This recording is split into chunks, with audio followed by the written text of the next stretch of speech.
Hello friends! So I want to show you today some of the tools that I'm using to create my plarn creations. Here's a Bible cover that I've made a few years ago.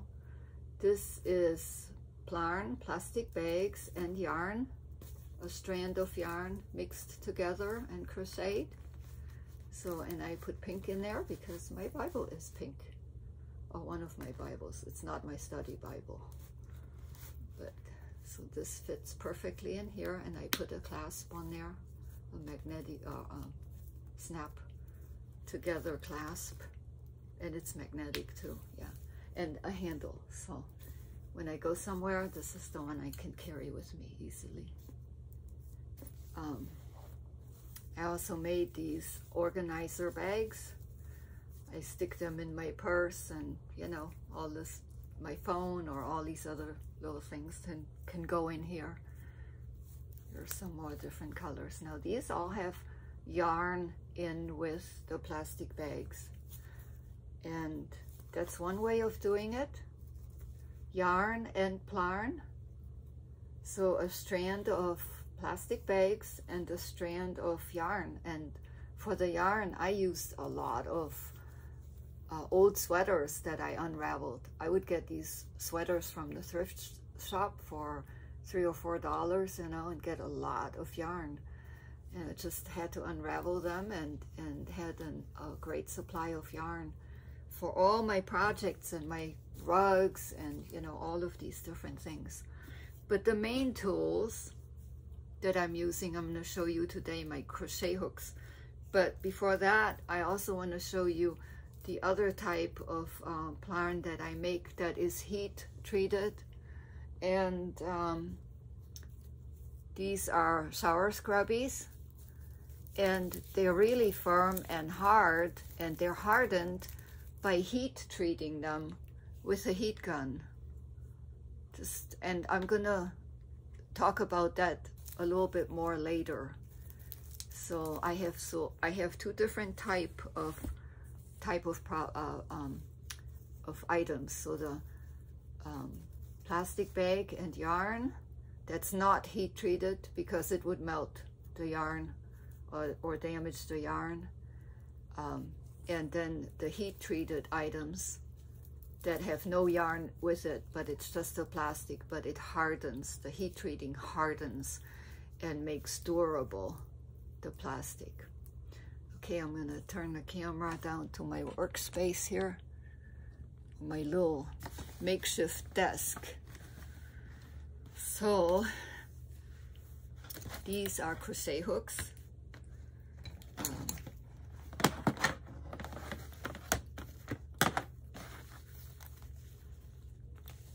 Different sizes. This is an 8.5 and a 10, and I use these a lot, mostly. And then you need needles. They have a dull end, but they have a really big eye, the eye of the needle, you can see here.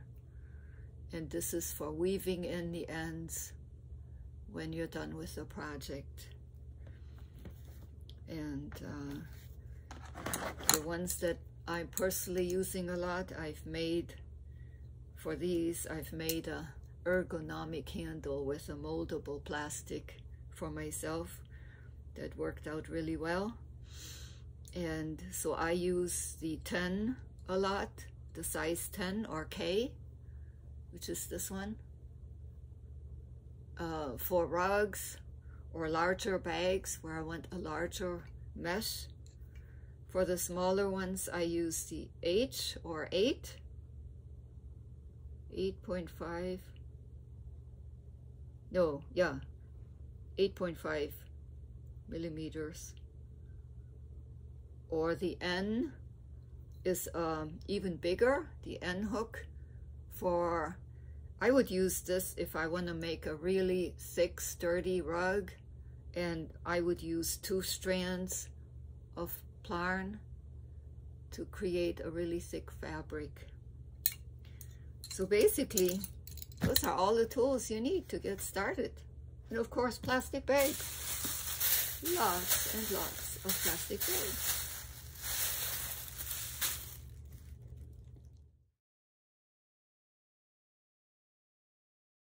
So I want to show you here how the heat treating works. And I'm using the bottom of a frying pan so not to damage my counter. And here is the heat gun.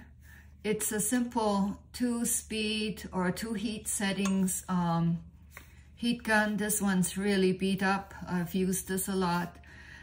I got this on Amazon for around $20.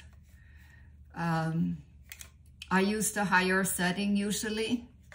It has a little stand to set it on. So I'm gonna put this on heat, and here I've got a piece of plastic that I crocheted so I can mess this up. I can show what not to do, what to do, and just let you see how this works and what this does to the plastic. Here we go.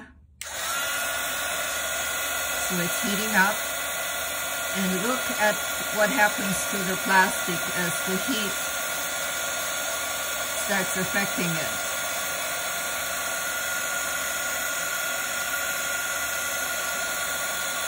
It tightens up, it shrinks a little bit, not so much in size, but it just becomes firmer and tighter. I wish we could do this with our sagging bodies. You know, put some kind of a gun on it that tightens up all those muscles and places that need it. Anyway, here we go. But you have to be careful not to leave the gun. You see how I've moved it? You can't leave it for a long time in one place, or this will happen. It will start melting too much. And you get holes in it, see? We don't want that. But an even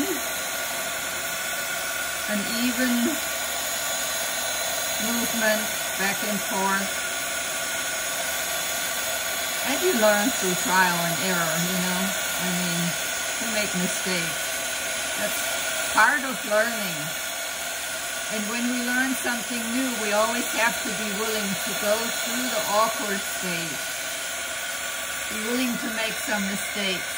Now I'm turning this around, and I'm also treating it from the other side.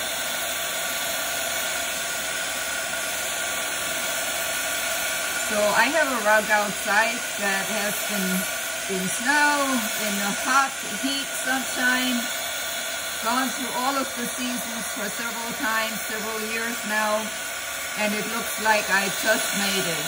It's just perfect still. And it's because of heat treating. You can't use plastic bags outside. After a while, they will crumble up in little tiny flakes. But being heat treated, they can stay. They can stand the heat, the rain, and being outside in the elements. And see, it's still a little warm, but after a little while, you can just see how more solid this has become. So I make small mats, like got one right here. This is a trivet. I can put my hot plates on it, hot bowls or pots on it right from the stove, because this is already heat treated, so I can put something hot right on it. And it also looks nice on the table. Anyway, and you can see right here where I held the heat gun on a little bit too much. Here we are, right here. But it's still firm. It's very, very firm. Very firm and strong and sturdy. I'm really pulling as hard as I can right now. and it's hardly moving at all. So I'll put a link to a picture of a heat gun in the comments of the video. And, you know, I mentioned the crochet hooks, but one of the most important tools that we need in making plarn is a good pair of scissors. So these are Cutco scissors, and they're really, really strong. So I would, if you do this a lot, I would really recommend you invest in a good pair of scissors. This really helps, makes it easier. All right, that was my lesson for today. Enjoy. Enjoy your day and enjoy crafting.